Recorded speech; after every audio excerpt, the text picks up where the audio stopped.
The Vanderbilts demolished their own palaces faster than weather or war ever could have done. Between 1920 and 1960, the family that had built the largest private homes in American history systematically tore them down to escape property taxes and maintenance costs that no fortune could sustain. 660 Fifth Avenue vanished in 1927, replaced by a department store that seemed more useful to modern Manhattan. Marble House stood empty for decades, its furnishings scattered at auction, its ballrooms silent and cold. The breakers survived only because the family gave it away, surrendering ownership to keep the walls standing at all. But in the Blue Ridge Mountains, one Vanderbilt heir found a different path, and the house he built remains in family hands today, the sole survivor of an empire that once seemed destined to last forever. The fortune that built Biltmore began with a ferryman who could barely read. Cornelius Vanderbilt was born in 1794 on Staten Island, to a family of Dutch farmers who had worked the same land for generations. He left school at 11 years old, not because his family could not afford education, but because he saw no point in it. By 16, he was operating his own boat, ferrying passengers and cargo across New York Harbor for pennies a trip. He was tall, profane, and utterly relentless. Competitors who challenged him found themselves undercut until they surrendered or went bankrupt. He had no education, no social connections, and no patience for anyone who stood in his way. The young Cornelius understood something that more refined businessmen often missed. Transportation was power. Whoever controlled the movement of goods and people controlled the economy itself. He started with a single periauger, a flat-bottomed sailboat common to the harbor. Within a decade, he owned a fleet. He expanded into steamships during the 1820s, slashing fares so dramatically that rivals called him a pirate. He did not care what they called him. He cared about winning. By the 1850s, Cornelius had moved from ferries to steamships to railroads. The Iron Horse was reshaping America, and Cornelius intended to ride it to dominance. He consolidated rail lines across the Northeast with the same brutal efficiency he had applied to harbor traffic. When the New York Central Railroad resisted his control, he simply refused to let his connecting lines accept their passengers. Travelers bound for New York found themselves stranded in Albany, unable to continue their journey. The Central's stock collapsed within months. Cornelius bought it at a discount and merged it into his growing empire. His methods were legal but ruthless. He bribed legislators when necessary. He manipulated stock prices without hesitation. He crushed smaller competitors and absorbed their assets. The newspapers alternately praised him as a titan of industry and condemned him as a robber baron. Cornelius ignored them all. He was building something that would outlast any headline. When Cornelius Vanderbilt died in January 1877, he left behind approximately $100 million. This was the largest fortune ever accumulated by an American up to that point. In an era when a skilled worker might earn $500 per year, this sum was almost incomprehensible. Adjusted for the size of the economy, it would exceed $200 billion in today's terms. He left nearly all of it to his eldest son, William Henry, believing that dividing the fortune would weaken it. His other children received comparative pittances. One son, Cornelius Jeremiah, had struggled with gambling debts and mental illness throughout his life. He received only the income from a $200,000 trust.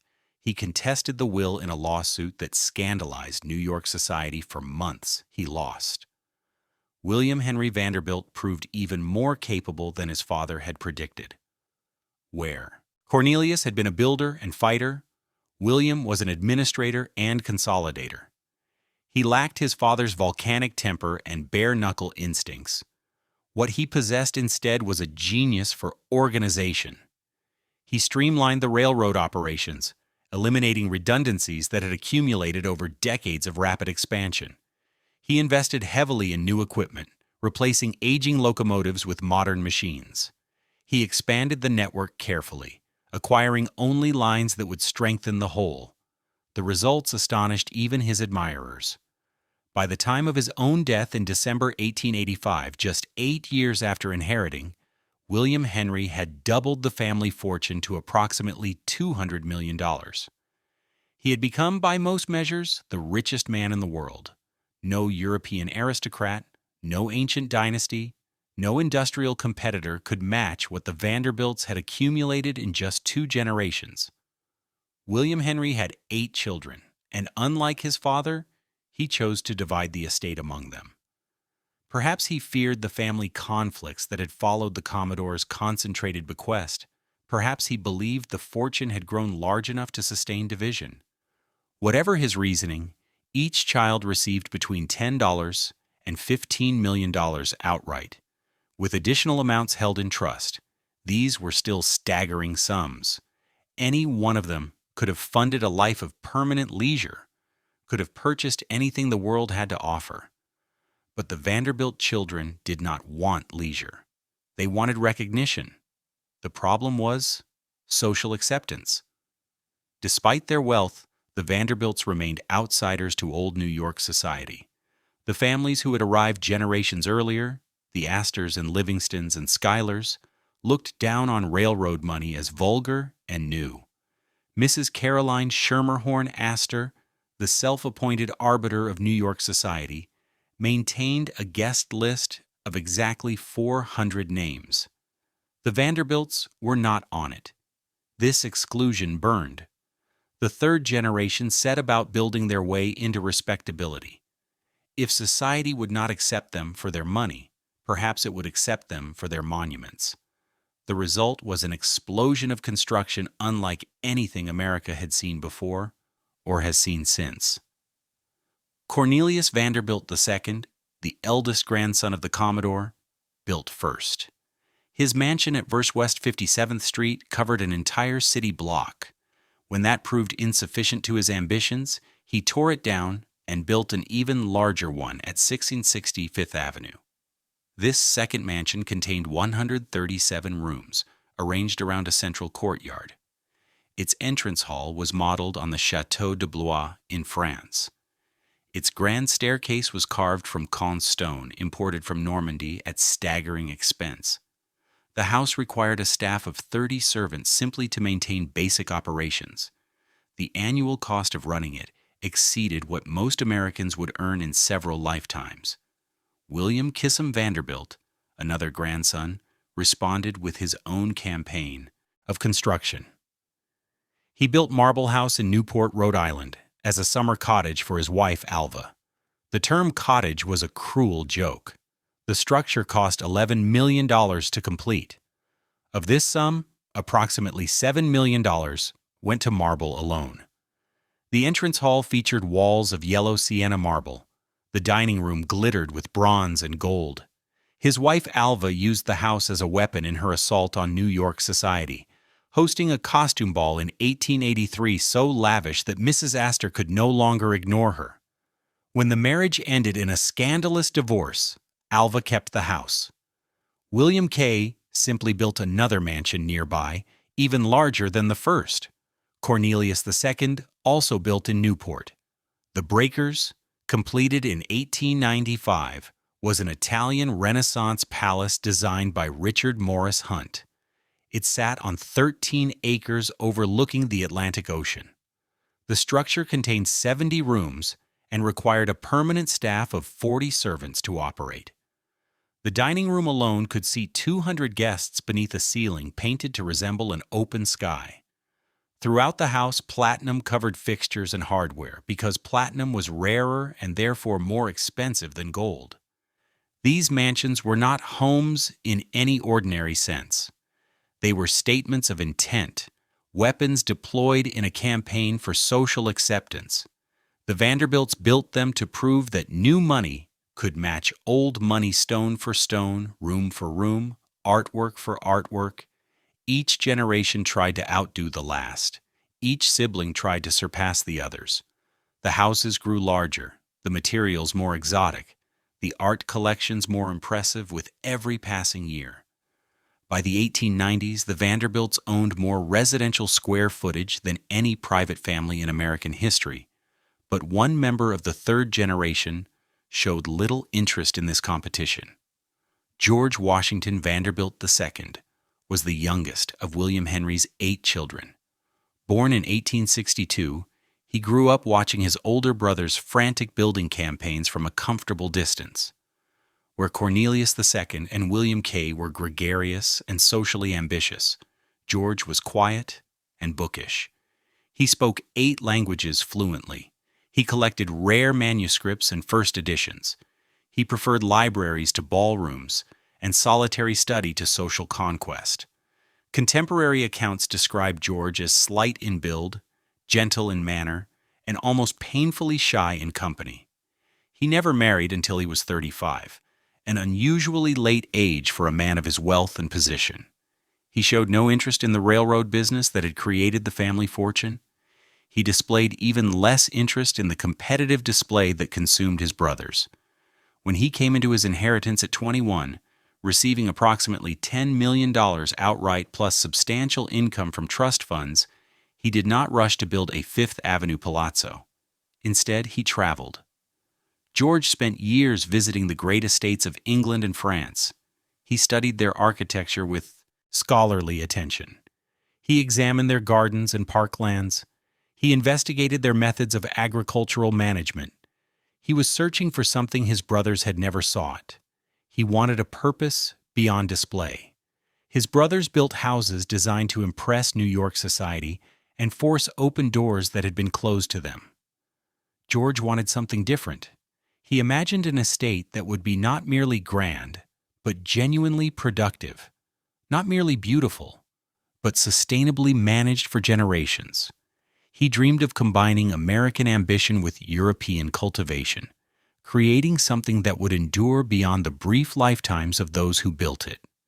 In the late 1880s, George began looking for land far from the competitive arena of New York and Newport. He found it in the mountains of North Carolina, in country so remote that his family could not understand why he wanted it. But George saw something there that they could not perceive. He saw the place where he would build not just a house, but a world. George Washington Vanderbilt first visited Asheville, North Carolina in 1888. He was 26 years old and traveling with his mother, Maria Louisa, who sought relief from a persistent respiratory ailment. The mountain air of western North Carolina had gained a reputation for healing properties. Physicians recommended it for patients suffering from tuberculosis and other lung conditions. The Vanderbilts arrived expecting a brief therapeutic stay. George found something else entirely. The Blue Ridge Mountains in that era presented a landscape of stark contrasts.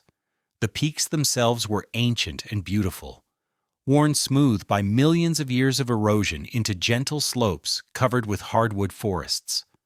But the valleys told a different story. Decades of exploitative farming had exhausted the soil. Timber companies had clear-cut vast swaths of hillside, leaving behind eroded slopes and silted streams. The local population lived in grinding poverty. Most families survived on subsistence agriculture, growing just enough corn and tobacco to feed themselves and perhaps sell a small surplus. The region had never recovered from the Civil War. Roads were primitive. Rail connections were sparse. Asheville itself was a small town of perhaps 10,000 residents, serving mainly as a health resort for wealthy visitors from the lowlands south. George saw something in this damaged landscape that others missed. Where local farmers saw exhausted fields, he saw land that could be restored. Where timber barons saw profits already extracted, he saw forests that could be regrown. The very poverty of the region meant that land was extraordinarily cheap. Farms that had supported families for generations could be purchased for a few dollars per acre. George began to imagine possibilities that had nothing to do with Fifth Avenue society or Newport competition. His first purchases were modest. In 1888 and 1889, he acquired several hundred acres through local agents who kept his identity secret. The sellers had no idea they were dealing with one of the richest young men in America. They knew only that someone was buying worn-out farmland at prices that seemed generous for such unpromising property. George paid between $2 and $10 per acre for most of these early acquisitions. Some parcels cost even less. The secrecy served multiple purposes. It kept prices low by preventing sellers from demanding premiums once they learned who was buying. It also gave George time to develop his vision without interference from family members who might have tried to redirect his plans. His brothers were consumed with their Newport and Fifth Avenue projects. They paid little attention to George's quiet movements in the Carolina mountains. By the time anyone in the family understood what he was doing, he had already assembled thousands of acres. George's vision crystallized during these early years. He did not want a summer cottage like Marble House or a display palace like 660's Fifth Avenue. He wanted an estate in the European tradition, a working agricultural enterprise that would sustain itself and improve the land it occupied. He had studied the great English country houses during his travels abroad. He had visited French chateaux and German estates. What impressed him was not merely their architecture, but their integration with the surrounding landscape. These were not isolated monuments, but centers of agricultural production, forestry management, and rural community life. The model he found most compelling was the English estate system at its best. A great house served as the hub of a productive enterprise. Farms supplied food. Forests provided timber and game. Villages housed workers who maintained the property across generations. The estate owner was not merely a resident but a steward, responsible for the land and the people who depended on it.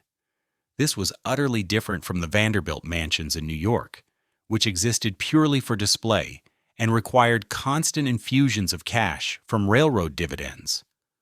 George wanted to prove that American land could support the same kind of integrated enterprise. More than that, he wanted to demonstrate that damaged land could be healed. The worn-out farms of western North Carolina would become his laboratory. He would restore the forests that timber companies had destroyed. He would rebuild the soil that careless agriculture had depleted. He would create employment for local families who had known only poverty. The house itself, however grand, would serve this larger purpose. By 1889, George had acquired enough land to begin serious planning. His holdings now exceeded 2,000 acres and continued to grow with each passing month. He contacted Richard Morris Hunt, the most prestigious architect in America, and Frederick Law Olmstead, the landscape designer who had created Central Park. Both men were in their 60s. Both had worked for the Vanderbilt family before. Hunt had designed Marble House for William Kay and was already working on the breakers for Cornelius II. Olmstead had consulted on landscaping projects for several family properties. George invited both men to visit Asheville and see what he had in mind. They arrived in the summer of 1889, expecting perhaps another Newport cottage or country retreat. What George showed them was something far more ambitious. He took them on horseback rides across his growing holdings. He walked them through the damaged forests. He showed them the eroded hillsides and the impoverished farms. Then he explained what he wanted to create. Hunt was initially skeptical. The scale George described seemed impossible. A house larger than any private residence in America, surrounded by a working agricultural estate that would eventually encompass over 100,000 acres. The construction challenges alone were daunting. There were no adequate roads to bring in materials. No local workforce possessed the skills needed for fines. Construction. Everything would have to be imported or taught from scratch. Olmstead saw different problems. The land was severely damaged. Restoring it would require not years, but decades of careful management. The forests needed replanting with scientific methods that barely existed in America at that time. The soil needed rebuilding through techniques that most American farmers had never heard of. Creating what George envisioned would require inventing an entirely new approach to land management. But both men recognized something remarkable in their young client. George was not interested in shortcuts or compromises. He wanted to do this correctly, whatever the cost, whatever the time required. He was willing to spend his fortune not on competitive display, but on genuine creation. Hunt and Olmstead agreed to take on the project. It would become the defining work of both their careers. Over the next 2 years, George accelerated his land purchases. The holdings grew to 10,000 acres, then 20,000, then 50,000. He bought entire communities, absorbing villages whose residents became his employees. He purchased timber rights from companies that had already stripped the trees, intending to regrow what they had destroyed. By 1891, his holdings approached 100,000 acres. The total would eventually reach 125,000, an area larger than the entire city of Atlanta. If you find this story fascinating, take a moment to subscribe to support the channel. It means a lot. And I also welcome you to share your opinions in the comments below. The purchases attracted attention that George could no longer avoid. Local newspapers reported on the mysterious buyer who was assembling an empire in the mountains. National publications began to investigate. When reporters finally confirmed that the buyer was a Vanderbilt, the story became a sensation. What was this quiet young millionaire planning to do with more land than some European principalities? George offered no public explanation. He simply continued buying and continued planning. The house that would rise from these mountains was still years away from construction, but the land was secured. The vision was clear. Now he needed the men who could make it real. Richard Morris Hunt would design the greatest house of his career. Frederick Law Olmstead would create landscapes that would outlive them all. And a young forester named Gifford Pinchot would pioneer methods that would eventually transform American conservation. Together, they would build something that none of the other Vanderbilts had ever imagined. Richard Morris Hunt was 61 years old when George Vanderbilt asked him to design a house unlike anything America had ever seen. Hunt was the dean of American architects, the first American to study at the prestigious École des Beaux-Arts in Paris. He had designed mansions for the Astors, libraries for universities, and the pedestal for the Statue of Liberty. For the Vanderbilt family alone, he had already created Marble House and was completing work on the breakers. No architect in the country commanded more respect or higher fees. Hunt brought to the Biltmore project not merely technical skill, but a philosophy of architecture rooted in European tradition. He believed that great buildings should reflect the landscape and culture that surrounded them. They should use local materials where possible. They should honor historical precedents while adapting them to modern needs. The chateau style he proposed for Biltmore drew inspiration from the Loire Valley of France, where Renaissance aristocrats had built country estates that balanced grandeur with livability. The specific model Hunt studied was the Château de Blois, with its famous spiral staircase and its blend of medieval fortress and Renaissance palace. But Hunt did not intend mere imitation. He wanted to translate French principles into American reality. The result would be something new, a house that evoked European tradition while serving distinctly American purposes. Frederick Law Olmstead was 67 when he joined the project. His reputation exceeded even Hunt's. Olmstead had designed Central Park in Manhattan, Prospect Park in Brooklyn, the grounds of the United States Capitol, and dozens of other landscapes that had shaped American understanding of public space.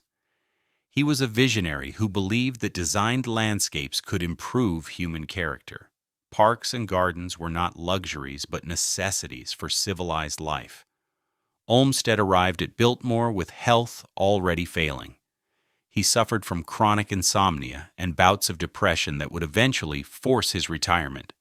But the challenge George presented rekindled his energy. Here was a chance to do something he had never attempted before. Not a public park or a private garden, but an entire managed landscape, encompassing tens of thousands of acres. The two men approached the project from opposite directions that would eventually meet in creative tension. Hunt wanted formal gardens surrounding the house, geometric patterns of flowers and hedges that would frame his architecture properly. He envisioned terraces descending from the main structure, Italian-style gardens with fountains and statuary, approaches that would reveal the chateau gradually to arriving visitors. Olmstead resisted this vision initially. He had spent his career fighting against the artificiality of formal European gardens. He believed that American landscapes should embrace their natural character rather than impose imported patterns. The mountains around Asheville were beautiful in their wild state. Why force them into French geometries? But as Olmstead studied the site more carefully, he recognized that the damaged land required intervention. This was not pristine wilderness to be preserved. It was exhausted farmland and stripped forest that needed restoration. The question was not whether to manage the landscape, but how. Gradually, he developed a compromise that would define Biltmore's grounds. Near the house, Olmstead accepted Hunt's formal gardens. The immediate surroundings would feature the terraces and geometric plantings that the architecture demanded. A 4-acre walled garden would provide flowers for the house and vegetables for the kitchen. An Italian garden would offer a classical counterpoint to the French chateau. These designed spaces would serve as a transition between the monumental architecture and the natural landscape beyond. But beyond these formal areas, Olmstead planned something far more ambitious. He proposed transforming the damaged forests into a managed woodland that would demonstrate scientific principles of sustainable forestry. The eroded hillsides would be replanted with species chosen for long-term forest health rather than quick timber harvest. The streams would be protected by buffer zones that prevented erosion. The entire landscape would become a laboratory for conservation practices that barely existed in America. To implement this vision, Olmstead recruited a young man named Gifford Pinchot. At just 25 years old, Pinchot was one of the only Americans with formal training in European forestry methods. He had studied in France and Germany, learning techniques that had sustained European forests for centuries, while American forests were being stripped bare. He was passionate, ambitious, and eager to prove that scientific forestry could work in the United States. Pinchot arrived at Biltmore in 1891 and immediately began cataloging the forest resources. What he found confirmed Olmstead's assessment. Decades of careless logging had removed the most valuable trees. The remaining forest consisted largely of damaged specimens and weedy species that had colonized abandoned clearings. Soil erosion had stripped nutrients from hillsides. Streams ran brown with sediment after every rain. The restoration plan Pinchot developed was methodical and long-term. He divided the forest into management units and prescribed different treatments for each based on its condition. Some areas needed complete replanting. Others required selective harvesting to remove damaged trees and allow healthy ones to mature. Fire management, entirely absent from American forestry practice at that time, became part of the program. Pinchot trained local workers in techniques that were new to them. He established a nursery to grow seedlings for replanting. This work would take decades to show results. Pinchot himself would leave after just 3 years to pursue a career in government service. He eventually became the first chief of the United States Forest Service, applying lessons learned at Biltmore to the entire national forest system. But the forestry program he established continued under his successors. Biltmore would become home to the first school of forestry in America, training the professionals who would eventually manage public and private forests across the nation. While Olmstead and Pinchot worked on the landscape, Hunt refined his architectural plans. The house grew larger with each revision. George's ambitions expanded as he saw the site take shape. What had begun as a large country house became something approaching a palace. The final design called for approximately 175,000 square feet of floor space. The structure would contain 250 rooms. It would be the largest private residence in the United States. The architectural style Hunt chose blended French Gothic and Renaissance elements. The roofline featured steep pitches and elaborate chimneys reminiscent of 16th century chateaux. The entrance facade presented a formal symmetry punctuated by towers and turrets. But Hunt also incorporated innovations that purely historical models lacked. The floor plan organized spaces for efficient household operation. Service areas connected logically to the rooms they supported. Modern mechanical systems would be integrated from the beginning rather than added awkwardly later. Hunt understood that this house needed to function as more than a showpiece. George intended to live here, to manage his estate from here, to entertain guests for extended visits. The house required practical organization that pure display architecture often neglected. Kitchens needed to connect efficiently to dining rooms. Servant circulation needed to remain invisible to guests. Storage needed to accommodate the supplies required by a self-sufficient estate far from urban suppliers. The collaboration between Hunt and Olmstead was not always smooth. Both men were accustomed to having their visions prevail. Both were aging and increasingly conscious of their legacies. They disagreed about approach roads, about the placement of service buildings, about how visitors should first glimpse the house. George mediated these disputes with patience that surprised both men. He listened carefully to each argument. He sought compromises that preserved what each collaborator valued most. By 1892, the plans were essentially complete. Hunt had produced drawings for a house that would cost more than any private residence in American history. Olmstead had designed a landscape that would take a generation to mature. Pinchot had begun the forestry work that would eventually restore more than 100,000 acres. The vision was set. Now came the challenge of actually building it. Hunt would not live to see his masterpiece completed. His health declined sharply during the construction years.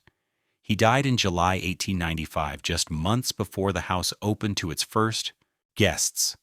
Olmstead lasted longer, but descended into mental illness that forced his retirement. He spent his final years in an asylum, unable to recognize the landscapes he had created. Both men poured their last creative energies into Biltmore. It became, in many ways, the culmination of two remarkable American careers. Construction began in earnest in 1889, and it transformed the mountains around Asheville into the largest private building site in American history. At the peak of activity, approximately 1,000 workers labored on the estate. They came from the surrounding counties, from distant cities, and from as far away as Europe. Many had never seen a construction project of this scale.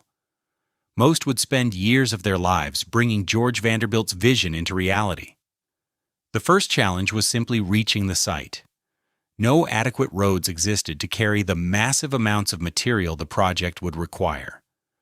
George commissioned a 3-mile private railroad spur connecting the estate to the main Southern Railway line. This allowed trainloads of limestone, lumber, and equipment to arrive directly at the construction zone.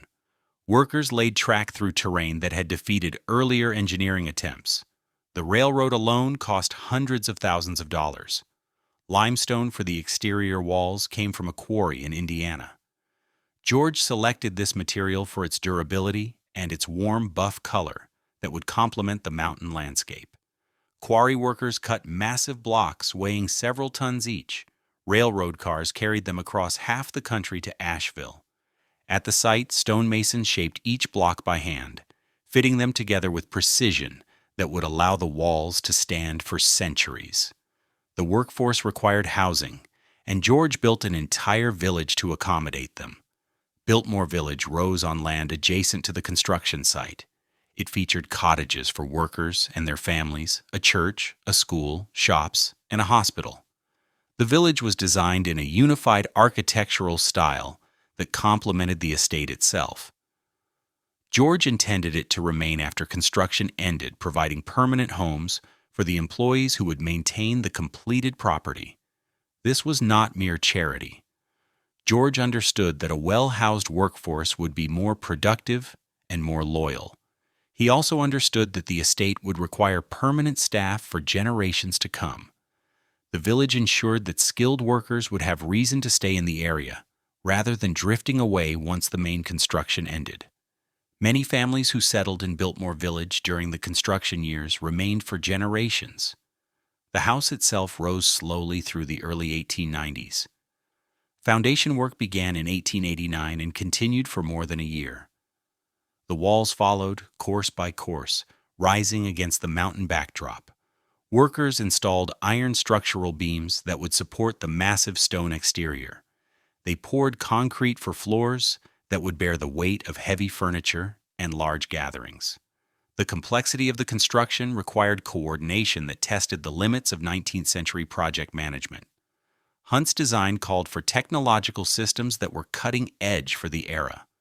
The house would have electricity throughout, generated by a private power plant on the estate.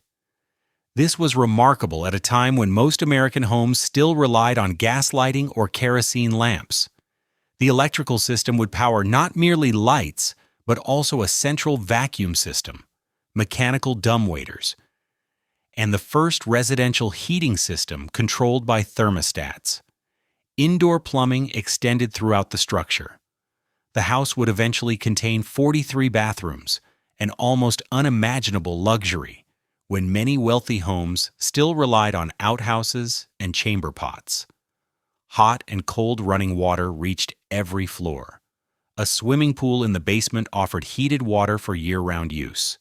The pool alone was a marvel, located indoors at a time when such facilities existed only in the most advanced private clubs. The heating system used a central boiler that distributed steam through radiators in every room.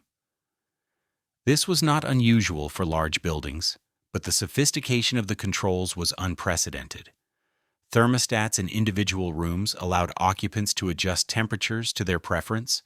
The system could maintain comfortable warmth even during the coldest mountain winters, while avoiding the overheating that plagued cruder installations. Fire safety received careful attention. The construction used fireproof materials wherever possible. Concrete floors and stone walls would not burn. Metal structural elements replaced the wooden beams that had contributed to devastating fires in other grand houses. A fire alarm system connected to a central station allowed rapid response to any outbreak. These precautions reflected lessons learned from fires that had destroyed other mansions of the era. Inside, craftsmen created spaces of extraordinary richness. The entrance hall featured a limestone staircase that spiraled upward beneath a painted ceiling. The banquet hall could seat 64 guests at a single table beneath walls hung with flags and medieval weaponry. The library contained approximately 23,000 volumes collected by George over 2 decades of traveling and book hunting. The library deserves particular attention because it reveals so much about its creator. George Vanderbilt was among the most serious book collectors of his generation. He read 8 languages and collected in all of them. The shelves held first editions, rare manuscripts, and complete sets of major authors. A 2-story ceiling allowed for a gallery level with additional shelving. A massive fireplace provided warmth for winter reading. This was not a decorative room assembled by designers. It was the working library of a genuine scholar. Other rooms reflected different aspects of George's interests and personality. The music room featured an organ that could fill the space with sound. The breakfast room offered intimate dining for family and close friends.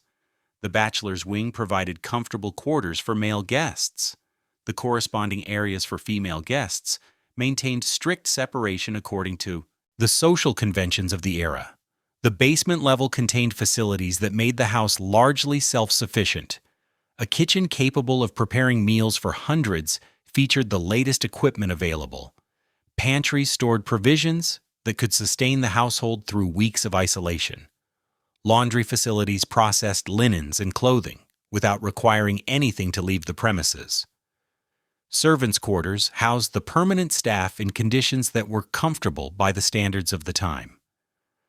The art collection George assembled for the house drew from centuries of European and American creativity. He purchased works by Renoir, Sargent, and Whistler.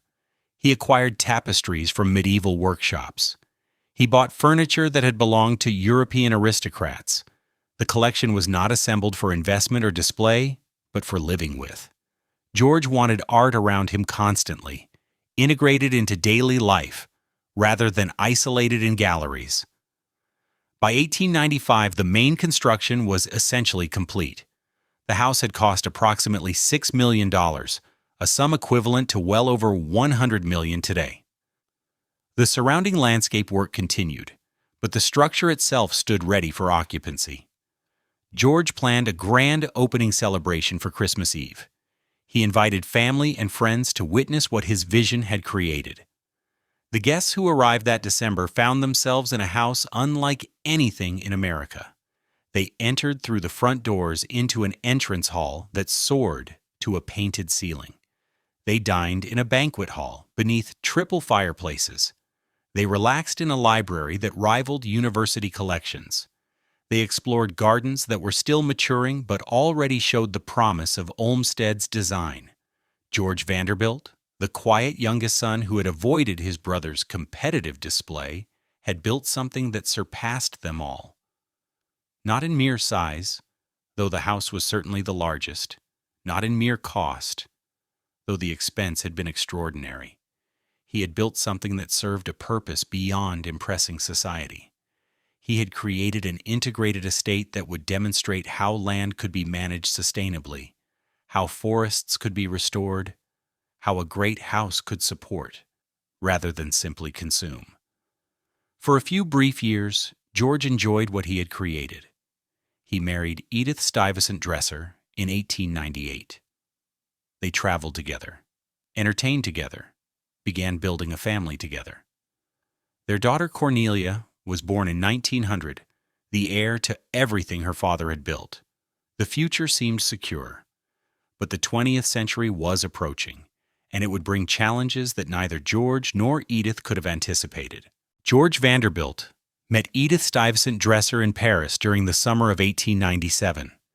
She was 34 years old, well-educated, and from a distinguished American family that traced its lineage to Peter Stuyvesant, the last Dutch governor of New Amsterdam. Unlike many society women of her era, Edith had lived independently for years, supporting herself as a companion to wealthy travelers and managing her own modest affairs. She was practical, intelligent, and utterly unpretentious. George was 35, still unmarried, and had spent most of his adult life building the estate that now awaited a mistress. Contemporary accounts suggest the attraction was immediate and mutual. George appreciated Edith's quiet competence and genuine interest in ideas. Edith recognized in George a kindred spirit, someone who valued substance over display. They were married in Paris on June 1, 1898, in a ceremony attended by American ambassadors and European aristocrats. The honeymoon lasted nearly a year. The couple traveled through Europe, visiting the estates and gardens that had inspired Biltmore's design. They collected art and furnishings for the rooms that still needed filling. They began to imagine the life they would build together in the North Carolina mountains. When they finally returned to Biltmore in the autumn of 1899, Edith assumed management of the household with efficiency that impressed everyone who observed her. Cornelius Stuyvesant Vanderbilt was born on August 22, 1900. She was the only child George and Edith would have, the sole heir to everything her father had created. Her birth was celebrated throughout the region, the workers who had built Biltmore, the farmers who supplied it. The villagers who depended on it all understood that this child represented continuity. The estate now had a future generation. For the next decade, life at Biltmore settled into comfortable patterns. George continued his scholarly pursuits, adding to his library and corresponding with collectors and academics around the world.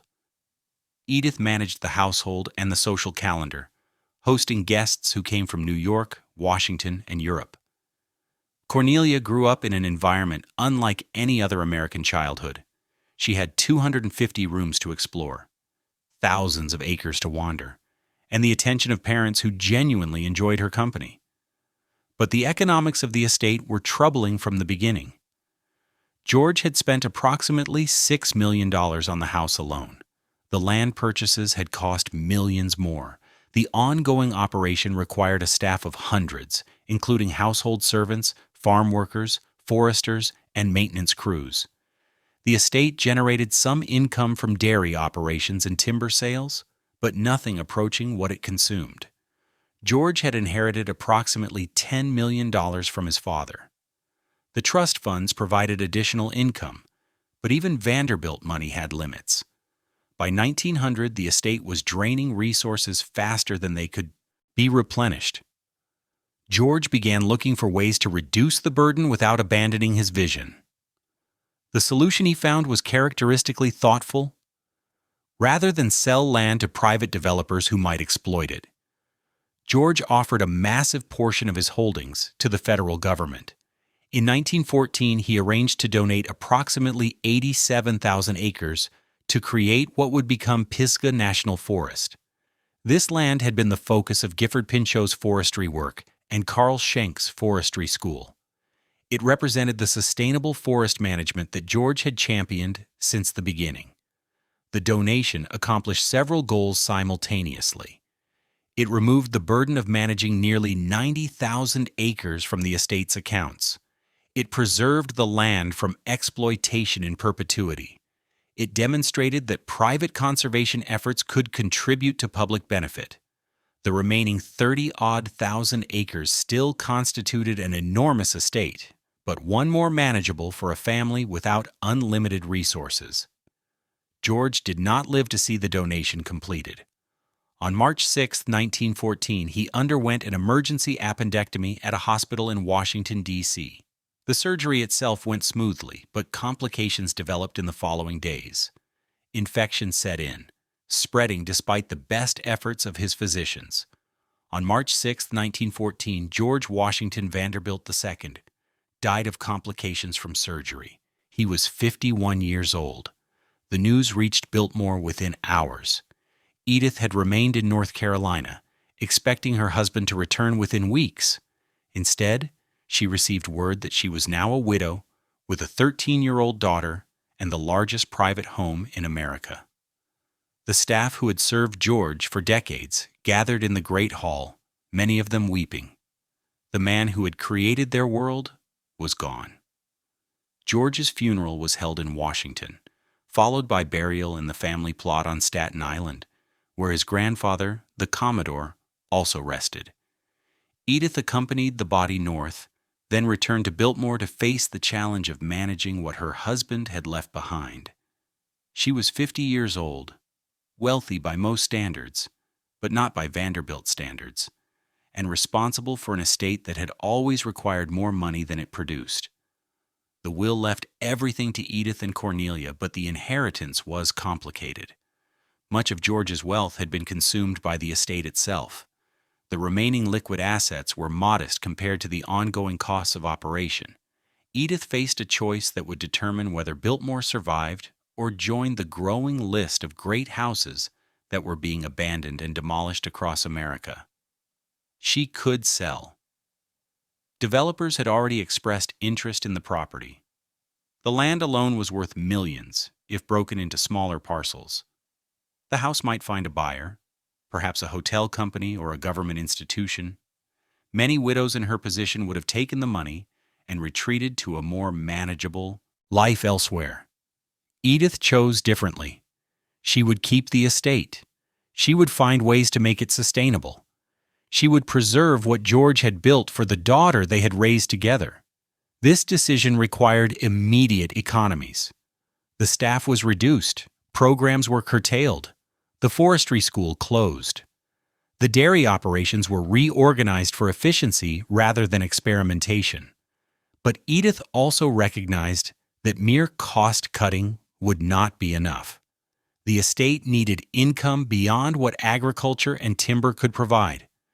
She began exploring an idea that no Vanderbilt had ever seriously considered. She would open the house to paying visitors. She would invite the public into the private world that George had created. She would turn Biltmore into a business. This was a radical notion in 1914.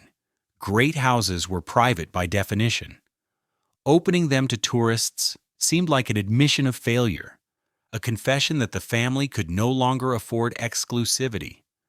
Other wealthy families facing similar pressures simply demolished their white elephants rather than expose them to public gaze. The wreckage of Vanderbilt mansions in New York and Newport testified to this preference for destruction over democratization.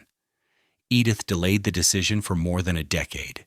She hoped that Cornelia's eventual marriage might bring resources that would make public access unnecessary. She watched as other Vanderbilt properties fell one by one to the wrecking ball.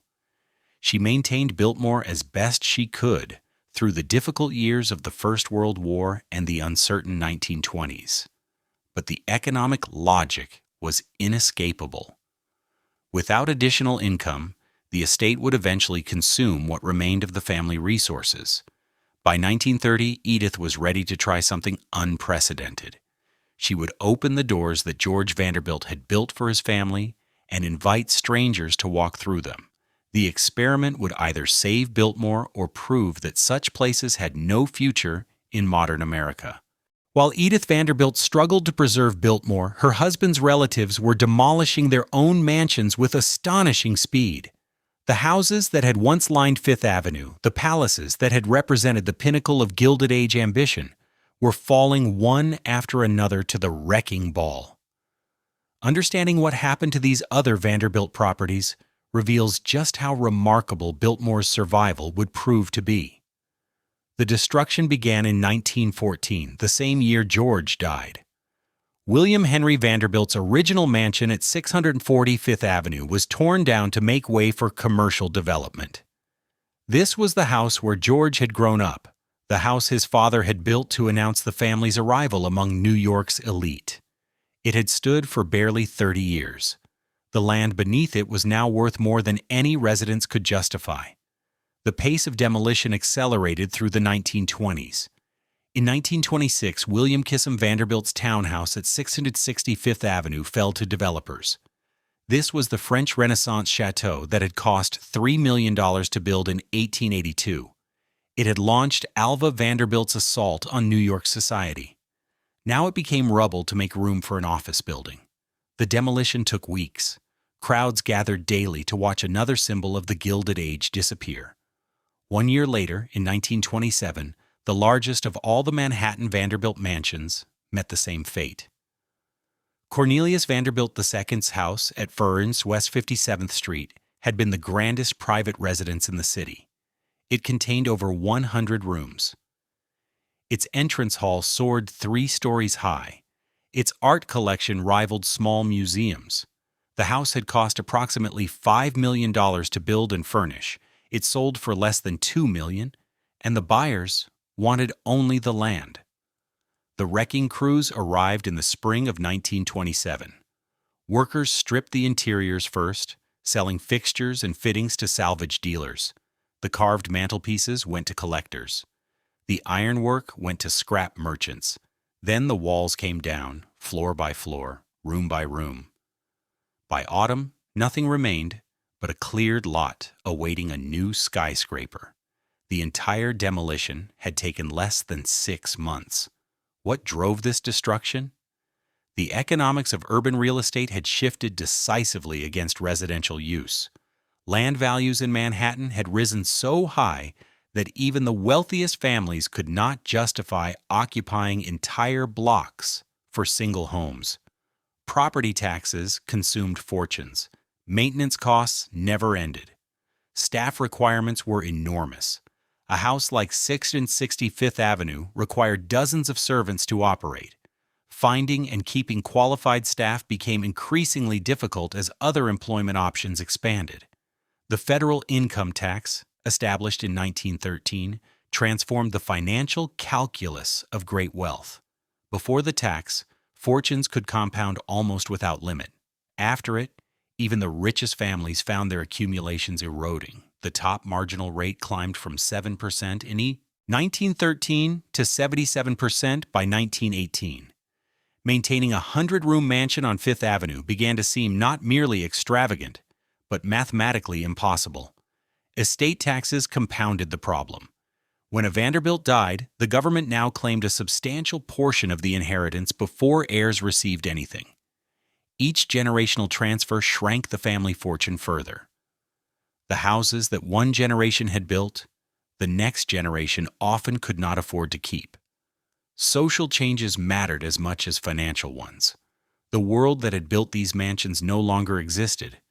The elaborate entertaining that justified enormous ballrooms and dining rooms had faded after the First World War. Younger generations preferred apartments and hotel living to the burdens of household management. Servants who had once been plentiful and cheap now had better options in factories and offices. The entire infrastructure that supported Gilded Age living was dissolving. The Newport cottages fared somewhat better than the Manhattan mansions, but only somewhat. Marble House, the palace William Kissam had built for Alva, stood empty for years after her death. The furnishings were auctioned, the maintenance was deferred. By the 1930s, the house was a shell of its former glory, preserved more by neglect than by intention. It would eventually be donated to the Preservation Society of Newport County rather than demolished, but donation was itself a form of surrender. The Breakers, Cornelius II's 70-room Italian palace, followed a similar trajectory. The costs of maintaining such a structure exceeded any reasonable return.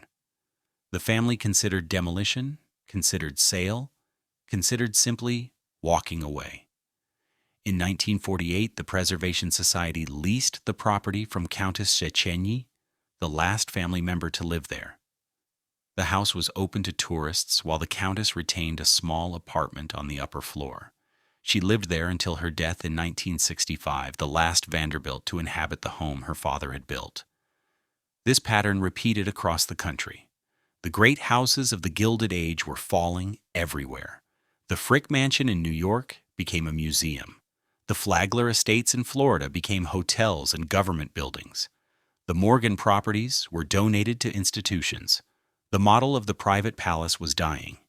The 20th century had no place for 100-room houses maintained by armies of servants for the pleasure of single families. Against this backdrop, Biltmore's survival seems almost miraculous. The house was larger than any of the demolished Manhattan mansions. It was more remote, harder to reach, less attractive to potential institutional buyers. Its operating costs were enormous. Everything that had doomed the other Vanderbilt properties applied with equal force to the Asheville estate. Yet Biltmore had advantages that the urban mansions lacked. The land itself had value beyond mere real estate speculation. The farms and forests produced income, however modest. The setting attracted visitors in ways that a Fifth Avenue address never could. And Edith Vanderbilt had a determination that her husband's cousins and nephews apparently lacked. She would not tear down what George had built. She would not surrender to the economics that had claimed the other family homes.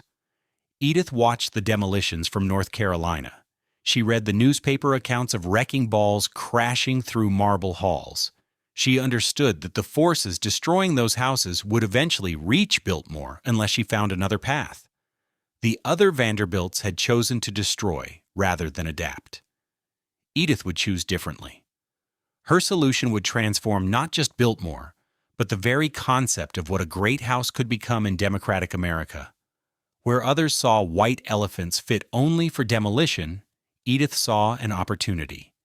Where others abandoned the past, she would invite the public to share it. On March 15, 1930, the front doors of Biltmore House swung open for paying visitors for the first time.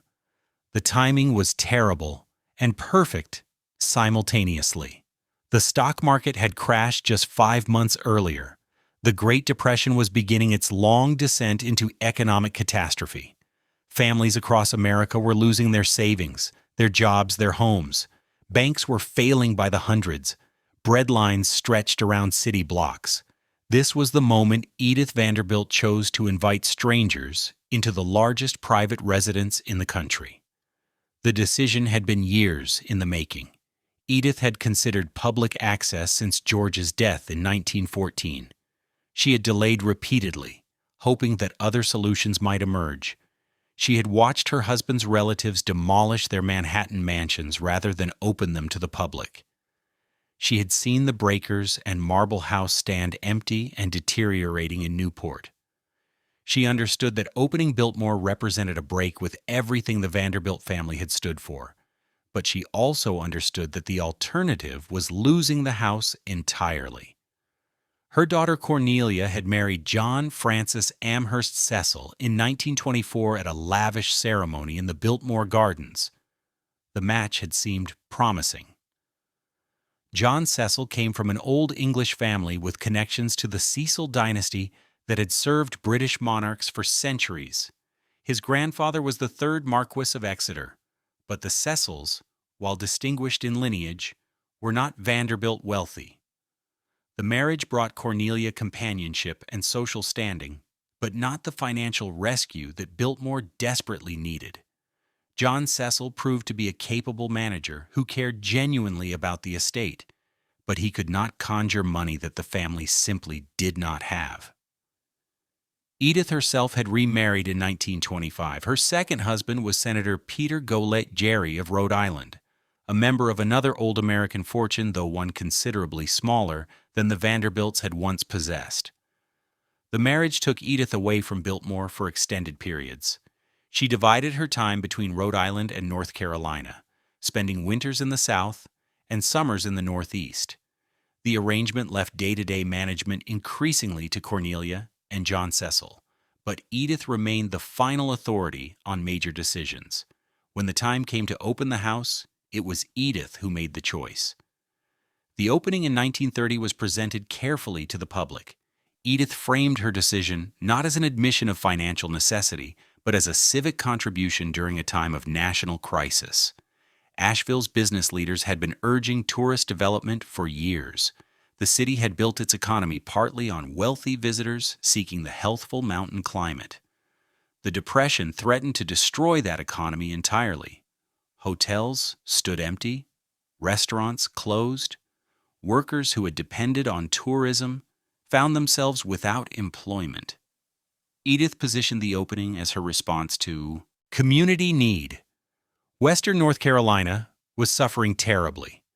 Opening Biltmore would create jobs for local residents. It would attract visitors who would spend money at Asheville hotels and restaurants. It would provide an attraction that might draw tourists even during hard times. The argument was genuine as far as it went, but it also served to deflect attention from the family's own financial pressures.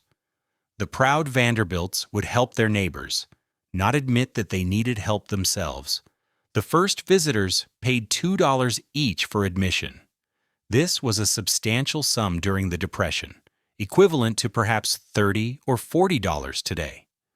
Many American families were surviving on less than $2 per day at the height of the crisis. Yet people came. They came by automobile from nearby cities. They came by train from distant states. They came because they wanted to see how the rich had lived, how the rich still lived, in a time when ordinary Americans were losing everything. For that $2 price, visitors received a guided tour through the main floors of the house. Trained guides led small groups through a carefully planned route. The tour began in the entrance hall with its massive limestone staircase, spiraling upward beneath a painted ceiling. Visitors walked through the banquet hall, where triple fireplaces framed a table that could seat 64 guests. They admired the library with its 23,000 volumes, rising 2 stories to an ornate ceiling. They glimpsed bedrooms and sitting rooms, furnished with artwork and antiques that most Americans had seen only in magazines. The guides told stories as they walked. They explained who George Vanderbilt was and why he had built such a house. They described the construction process, the army of workers, the years of effort. They pointed out details of craftsmanship that visitors might otherwise overlook. They made the house feel not like a cold museum, but like a home, albeit one on an almost incomprehensible scale. This personal touch distinguished Biltmore from institutional house museums. Visitors felt they were guests, not merely ticket holders. The response exceeded all expectations. Despite the economic crisis, or perhaps precisely because of it, Americans craved escapism. They wanted to forget their troubles for an afternoon.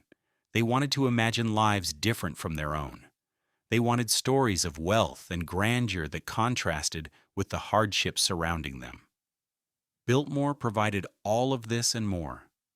Visitors came by the thousands in that first year. Word spread, and the thousands became tens of thousands.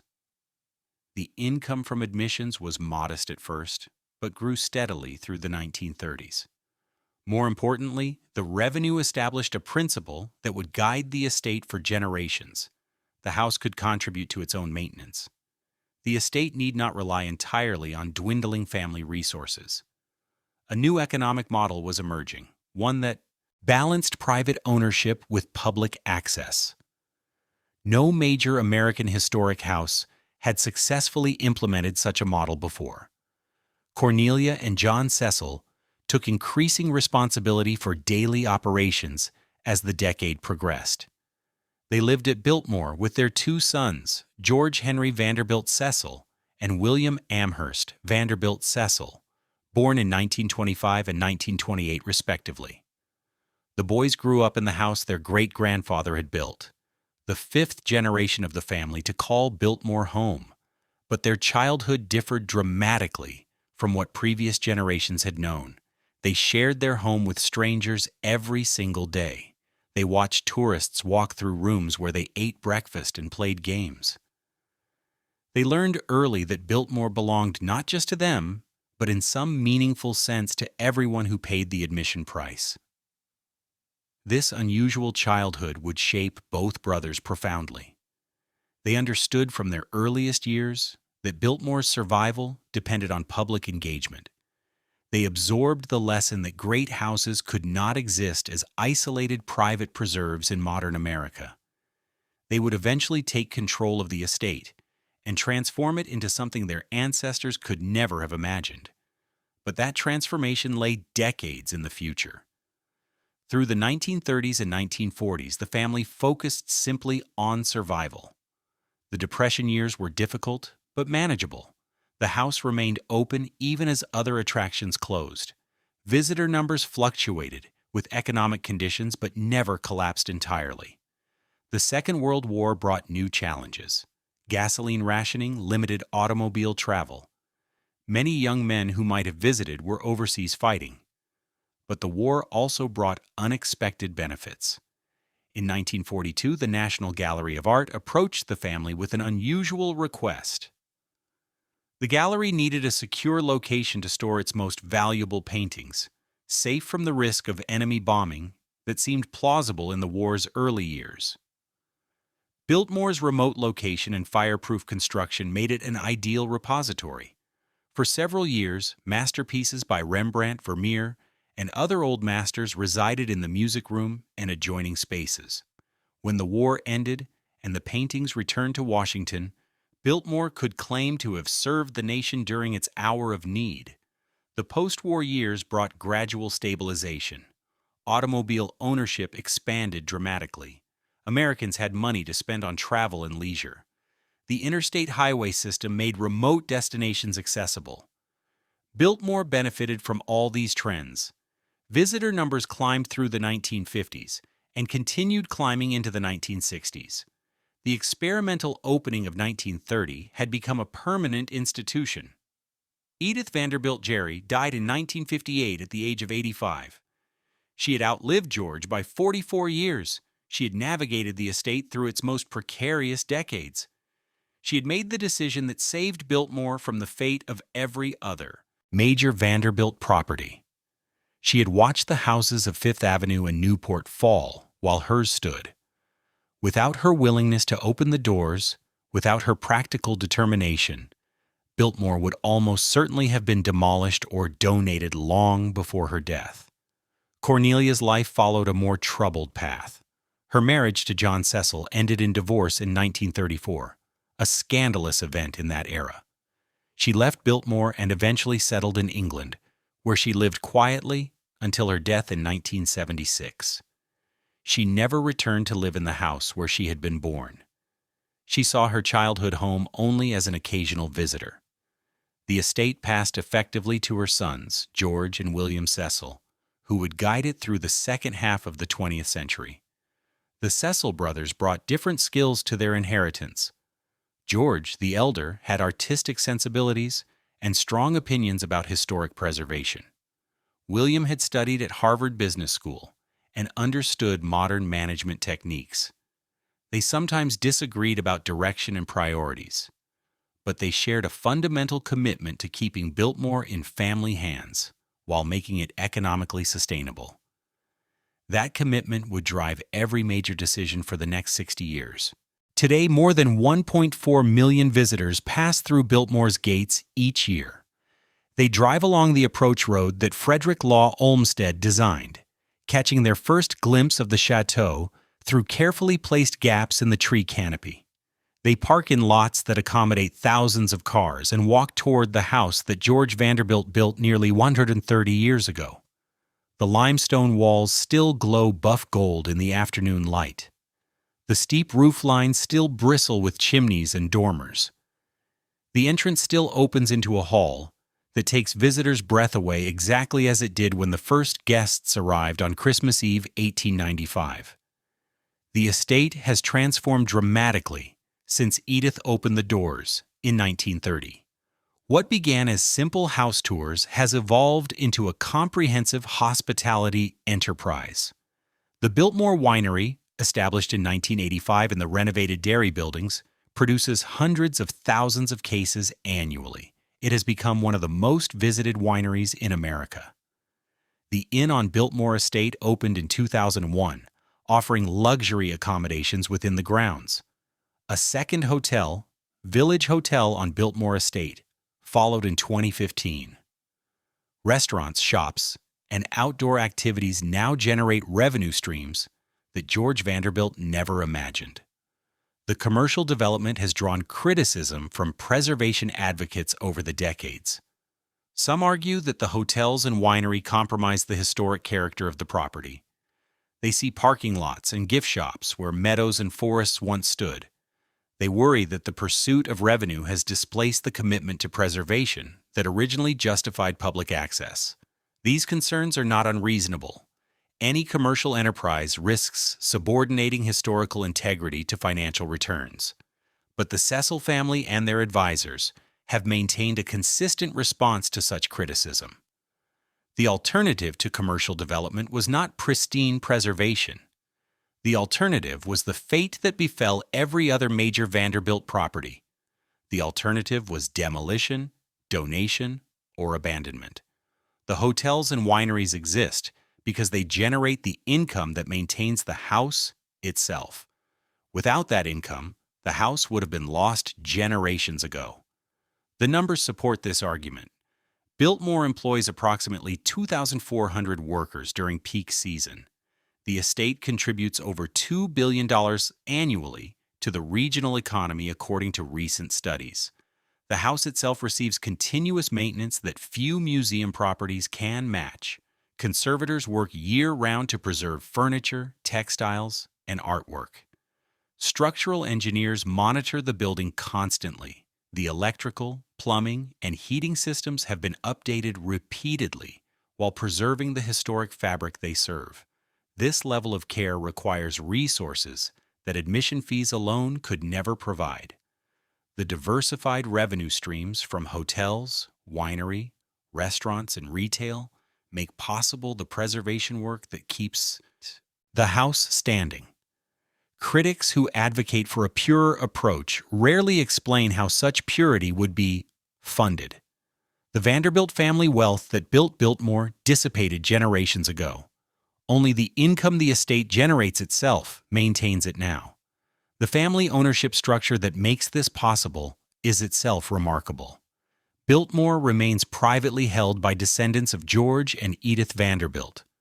The company operates as a for-profit enterprise, not as a non-profit museum or public trust. This structure has proved more durable than the alternatives that other great houses adopted. Nonprofit historic houses struggle constantly with fundraising and deferred maintenance. Properties owned by government agencies face budget constraints and political interference. Biltmore, operating as a business, can invest in its own future without depending on donors or taxpayers. William Cecil, who led the estate from 1960 until his death in 2017, deserves primary credit for developing this model. He understood that preservation and profit were not enemies, but allies. He invested heavily in visitor amenities, because better amenities attracted more visitors who spent more money that funded more preservation. The virtuous cycle he created has sustained the estate for more than half a century. His sons now guide the enterprise. William A.V. Cecil Jr. serves as CEO, continuing the family management tradition that stretches back to John Cecil in the 1930s. The sixth generation of Vanderbilt descendants remains actively involved in the business their ancestor created. No other American great house can claim such continuity of family ownership and management. What does Biltmore mean today? The answer depends on who you ask. For the more than 1 million annual visitors, it offers a glimpse into a vanished world of wealth and privilege. They walk through rooms where Gilded Age tycoons once dined and danced. They see artwork and furnishings that represent the accumulated taste of generations. They imagine lives utterly different from their own. For the residents of Western North Carolina, Biltmore represents economic foundation. The estate is one of the largest employers in the region. The tourists it attracts support countless hotels, restaurants, and shops throughout Asheville and beyond. The city's identity as a destination for arts, culture, and fine living owes much to the anchor that Biltmore provides. For students of preservation and historic tourism, Biltmore offers a model worth studying. The estate has demonstrated that private ownership of great houses can work under the right conditions. The combination of sufficient scale, diversified revenue, professional management, and family commitment has produced results that other preservation models have struggled to match. Not every historic property can replicate what Biltmore has achieved, but those that can should study its methods carefully. For the Vanderbilt legacy itself, Biltmore represents the sole, surviving monument of a family that once dominated American wealth. The mansions of Fifth Avenue are gone. The Newport cottages have passed to preservation societies. The railroads that created the fortune have been absorbed into larger corporations. Only Biltmore remains in family hands, still generating income, still welcoming visitors, still standing as George Vanderbilt intended it to stand. The comparison with other Vanderbilt properties underscores how unusual Biltmore's survival has been. The Breakers, magnificent as it remains, belongs to the Preservation Society of Newport County. The family gave up ownership decades ago. Marble House followed the same path. The Manhattan mansions simply vanished, replaced by office towers and apartment buildings that generate no memory of what once stood on their sites.